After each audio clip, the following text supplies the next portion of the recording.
சிவப்பு சேல கட்டிக்கிட்டு வேப்பிலையும் எடுத்துக்கிட்டு வேர்காட்டு கருமாறி ஆடி வந்தாளா.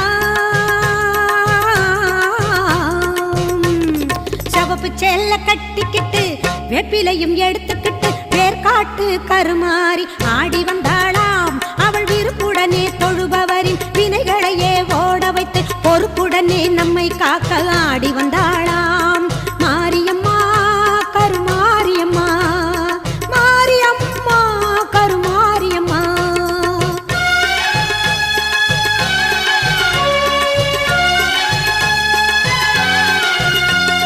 சிறப்புடனே பவனி வந்து சிந்தையிலே கூடி புகுந்து, சிறப்புடனே பவனி வந்து சிந்தையிலே கூடி புகுந்து கருணை உள்ளம் கொண்டு நம்மை காக்க வந்தாளாம். அவ மரகதத்தில் திலகமிட்டு மறிக்கொள்